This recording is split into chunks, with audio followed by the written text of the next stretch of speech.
Au nom du Père et du Fils et du Saint-Esprit, ainsi soit-il. Mes bien chers frères, mes bien chers amis, je vais commencer aujourd'hui le sermon, je le terminerai demain. Pour vous parler évidemment de notre grande Reine du Ciel, la très Sainte Vierge Marie. Il faut se mettre dans l'esprit d'Église, penser tel que l'Église catholique a toujours pensé. La très Sainte Vierge Marie n'est en rien une petite créature toute gentille, toute douce, toute mignonne, au pied du bon Dieu et qui dit Alléluia, Alléluia toute la journée. Comment l'Écriture sainte parle de la très Sainte Vierge Marie? Elle est forte comme une armée rangée en bataille. Et il est dit également dans le proto-évangile, dans le livre de la Genèse, Ipsa, Canteret, elle t'écrasera la tête. La très Sainte Vierge Marie est un chef de guerre, il ne faut peut-être pas l'oublier, mes bien chers frères. Elle est un chef de guerre, elle a une fonction toute particulière qu'il ne faut pas non plus oublier.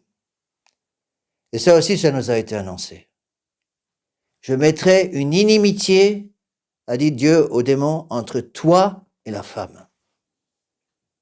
Entre ta race et sa race. Entre tes enfants, les enfants des ténèbres, et ses enfants, les enfants de lumière. La très Sainte Vierge Marie est celle qui divise les humains en deux catégories. Ceux qui adorent le vrai Dieu et ceux qui adorent les faux dieux. Voilà pourquoi, dans l'Église moderne, ils ont changé ce texte. Le texte de Saint Jérôme, la tradition officielle en latin, dit ipsa, conteret. C'est un féminin. Elle t'écrasera la tête. Les modernes ont changé. On dit, mais non, c'est une faute de copiste. C'est ipsé. C'est un masculin. C'est notre Seigneur qui est désigné. Non, c'est un féminin. Elle t'écrasera la tête. Alors, il y a un petit malin dans l'Église moderniste qui sont revenus en disant, oui, mais bon, d'accord, c'est un féminin, mais en fait, c'est l'Église qui est représentée. Non, c'est pas l'Église. Puisque quelques lignes plus tard, plus loin, dans le même texte du livre de la Genèse, il est parlé de la femme. Donc c'est bien la très Sainte Vierge Marie, celle qui divise et celle qui écrasera la tête du démon. Je vous l'ai souvent dit, mes bien chers frères, pour savoir quels sont les points qu'il nous faut surtout défendre dans la foi catholique, ce sont les points qui sont les plus attaqués par nos adversaires, et ça c'est un point. D'abord se rappeler qu'elle est celle qui écrasera la tête du démon. C'est un terme très fort, en latin c'est encore plus fort, conterere. Conterere, c'est broyer, détruire par écrasement. Donc ce rôle, c'est d'écraser la tête du démon. Et souvent, la très Sainte Vierge Marie, dans beaucoup de statues du Moyen-Âge, est représentée avec le pied droit sur la tête du serpent, pour bien montrer qu'elle est celle qui va détruire la puissance du démon. Eh bien, malheureusement, les modernes ont détruit cette idée-là. Et ils ont remplacé cette phrase ipsa conteret, elle écrasera la tête du démon, par un mot magique qu'ils citent tout le temps. Le mot dialogue. Faut pas écraser la tête du démon. C'est pas gentil, ce pauvre petit démon, il n'a rien fait de mal. Faut être toujours tout doux, tout gentil, faire ami avec lui, on va dialoguer avec le démon. Si on dialogue avec le démon, vous mettez le bout de la pointe du doigt dans la bouche du démon, il va tout manger, tout dévorer. Et c'est précisément avec ce dialogue moderne avec l'erreur que des millions et des millions de personnes ont quitté l'Église. Que des millions et des millions de personnes sont devenus enfants des ténèbres parce qu'ils vivent un tas de péchés mortels en longueur de journée. Quant à la deuxième parole dont je viens de vous parler, je mettrai une inimitié entre toi et la femme. Là encore, c'est un terme très fort. Inimicitias, en latin, c'est encore plus fort qu'en français. C'est le contraire de l'amitié, amicitias. Inimicitias, la haine, il faut traduire ça par la haine. La très Sainte Vierge Marie, la douce très Sainte Vierge Marie est pleine de haine contre le péché. Non pas contre le pécheur, attention. contre le péché, contre Satan, ses pompes, ses œuvres. Et les premières œuvres des démons, évidemment, c'est le péché. La très sainte Vierge Marie est pleine de haine à l'égard du péché. Vous pourrez faire croire que vous êtes de la vérité, mes bien chers frères. Mais on verra que vous n'êtes pas de la vérité véritablement si vous n'avez pas cette haine de l'erreur, cette haine du péché. Et on retombe sur ce que je viens de vous expliquer. Au nom du dialogue, on supprime la haine du péché. Sous prétexte qu'il faut aimer le pécheur, ce qui est vrai, et encore avec nuance, on aime le pécheur repentant. Dieu est plein de miséricorde pour le pécheur repentant, et pas bien sûr plein de miséricorde pour le pécheur qui refuse de se convertir. Donc attention à cette phrase. La très sainte Vierge Marie est pleine de haine contre le péché, contre les puissances des ténèbres. Et cette phrase également a été détruite par un autre mot, le mot écuménisme. Remarquez, dans l'Église moderne, il a suscité Dieu, les deux. Non seulement une bêtise, mais deux à la fois. Le dialogue écuménique, c'est la grande mode aujourd'hui. Le dialogue écuménique, la haine du péché disparaît complètement au nom de l'écuménisme. Qu'est-ce que c'est que l'écuménisme? L'écuménisme, c'est une fausse fraternité. Toutes les religions se valent parce que toutes les religions sont créées par le même Dieu. Allez dire ça à la très sainte Vierge Marie. Allez expliquer à la très sainte Vierge Marie que son fils est égal au démon. Doit être mis sur la même longueur d'onde que le démon. Bien sûr que non, mes bien chers frères. Donc attention à rejeter ces faux mots qui ont fait tellement de mal au monde moderne. Le mot de dialogue avec l'erreur, le mot d'écuménisme. N'oubliez pas que tous ces mots ont été condamnés par l'Église à de multiples reprises. Et puisque la très sainte Vierge Marie est chef de guerre, il y a un troisième mot qu'on peut rajouter, le mot d'étendard. La très sainte Vierge Marie, elle a un étendard, elle est porte-étendard puisqu'elle est chef de guerre. Celui qui mène la guerre, c'est celui qui porte l'étendard de notre Seigneur Jésus-Christ, l'étendard de la croix, c'est ça l'étendard. Avec trois conditions pour porter cet étendard. Avoir l'amour des humiliations, avoir l'amour du mépris, parce que celui qui suit notre Seigneur Jésus-Christ va être méprisé par le monde moderne. Avoir cette vertu d'humilité et d'avoir l'esprit de pauvreté.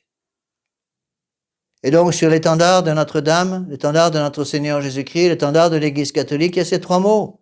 Pauvreté, chasteté, obéissance. En face, c'est l'étendard de la République laïque. Liberté, égalité, fraternité. Et pour détruire cette idée d'étendard catholique, là encore, les modernes ont détruit ça en mettant un autre mot. Le pacifisme. Le dialogue, l'écuménisme, le pacifisme. Cet esprit pacifique qui est épouvantable aujourd'hui. Il n'y a plus de guerre, il faut supprimer toute guerre contre l'ennemi. Il n'y a plus d'ennemis. C'est ce qu'on appelle l'irénisme. La destruction des ennemis. Il n'y a plus d'ennemis, tout le monde est beau, tout le monde est gentil, tout le monde est ami. Et on donne des grandes claques dans le dos à longueur de journée. La vie sur la terre, mes bien chers frères, ne l'oublions pas, est une vie de combat. Le combat spirituel. S'il fallait expliquer les différences essentielles qui existent justement entre l'esprit catholique et l'esprit moderniste est un esprit qui refuse le combat. Ils veulent plus se battre. Donc ils tombent dans ce dialogue écuménique qui entraîne le pacifisme spirituel. C'est une horreur. Alors bien chers frères, il faut, dans cette fête de la très sainte Vierge Marie, justement, demander la grâce d'être un combattant, d'accepter de se battre. Parce qu'évidemment, celui qui se bat, celui qui est soldat, il prend des coups. Pas croire que le soldat va rester tranquillement assis sous la tonnelle en train de siroter son petit whisky. Non, c'est pas ça. Il y a un combat, mes bien chers frères. Le combat de la foi. Le combat de la foi. Et il est intéressant de voir que ce que je viens de vous expliquer est parfaitement expliqué de nouveau, et parfaitement exprimé de nouveau dans l'évangile d'aujourd'hui. Rappelez-vous, cet magnifique évangile, les publicains et les pharisiens qui montent au temple pour adorer notre Seigneur Jésus-Christ. Premier plein de lui-même, il se félicite de tout ce qu'il a fait. Je ne suis pas comme les autres, moi je suis différent, moi je suis bon, moi je suis un saint. Celui-là ressortira non pardonné. L'autre au contraire, le publicain, il n'ose même pas lever les yeux vers le ciel et dit, Seigneur, pardonnez-moi parce que je suis un pauvre pécheur. Bien, ce pharisien, ce publicain, mes bien chers frères, représente cette armée, ces deux corps d'armée. Le pharisien représente évidemment l'armée du monde, l'armée qui recherche les plaisirs, les honneurs, les richesses, l'orgueil. Ça, c'est le pharisien, et le publicain représente l'armée de notre Seigneur Jésus-Christ. L'armée de Notre-Dame, l'armée de l'humilité, l'armée de la charité, l'armée de toutes ces vertus essentielles qui font de nous des catholiques, mes bien chers frères. Alors, il nous faut comprendre ces choses-là. Et nous aussi, il nous faut être comme le publicain, surtout ne pas compter sur nos propres forces, mes bien chers frères. Nous sommes des pauvres gens. Et sans la grâce du bon Dieu, je suis incapable de garder la foi. Donc, méfiez-vous, mes bien chers frères. Il faut que les catholiques de tradition aient une espèce de réflexe. Dès que vous entendez ces mots de dialogue, d'écuménisme, de pacifisme, fuyez. La fuite, dans ce cas-là, devient un acte de vertu. Dès que vous entendez ces trois mots de liberté, d'égalité, de fraternité, ces mots qui sont partout, sur tous nos frontons de mairie, partout sur nos pièces de monnaie, fuyez, mes bien chers frères. Il faut s'enfuir pour pouvoir conserver la foi catholique. Au lieu de parler à vos enfants de liberté, vous allez parler à vos enfants d'obéissance. Au lieu de parler à vos enfants d'égalité, vous allez parler de justice. Au lieu de parler de fraternité, vous allez leur parler de charité. Voilà les grandes vertus. Regardez ce qu'est devenu notre pauvre pays. Une poubelle. Une gigantesque poubelle. Pourquoi? Parce qu'on y a enlevé notre Seigneur Jésus-Christ, qui n'est plus roi de notre pays, et à la place, on a mis le démon. C'est pompe et ses œuvres. Alors demandons, mes bien chers frères, demandons ces grâces dont nous avons besoin. La première vertu dont nous avons besoin pour accepter ces grâces, c'est la vertu d'humilité, bien sûr. La vertu d'humilité qui est le terreau sur lequel toutes les vertus vont pousser. Et si vous avez cette vertu d'humilité, à ce moment-là, vous pourrez commencer à construire avec la foi, l'espérance et la charité. La foi pour croire, l'espérance pour prier, la charité pour vivre en état de grâce et suivre la loi du bon Dieu. Et vous allez mettre les 4 vertus cardinales pour élever encore un peu plus l'édifice de prudence, de justice, de force, de tempérance. Protégez-vous, mes bien chers amis. Les périodes d'été sont des périodes de bagarre. Les périodes d'été sont des périodes où on peut voir où sont les véritables catholiques. Combien de fois j'ai eu un maille à partir avec des catholiques de tradition beaucoup trop libéraux. Alors pour leurs vacances, ils partaient faire du bronzing sur les plages de la Costa Brava ou de la Côte d'Azur. Et je disais à ces pauvres parents complètement aveugles, mais qu'est-ce que vous faites? Comment pouvez-vous amener vos enfants dans des lieux de perdition pareils? Comment voulez-vous qu'un jeune adolescent de 15-16 ans puisse garder l'état de grâce plus de 15 secondes sur une plage où les gens sont à moitié nus autour de lui? Ouais, bien, chers frères, ce qu'il nous faut demander, il nous faut demander le don de force pour suivre la très sainte Vierge Marie. Encore une fois, c'est la très sainte Vierge Marie qui va nous donner cette force dont nous avons tous besoin. Force pour porter la croix, parce que il faut évidemment de la force pour porter la croix de notre Seigneur Jésus-Christ. Donc ne vous découragez pas, mes bien chers frères. Demain, cette belle fête de l'Assomption de la très sainte Vierge Marie, une fête capitale, n'oubliez pas que cette fête qui est une fête relativement récente, puisque c'est le pape Pie XII qui l'a instituée en 1950. C'est un des tout derniers textes infaillibles des papes.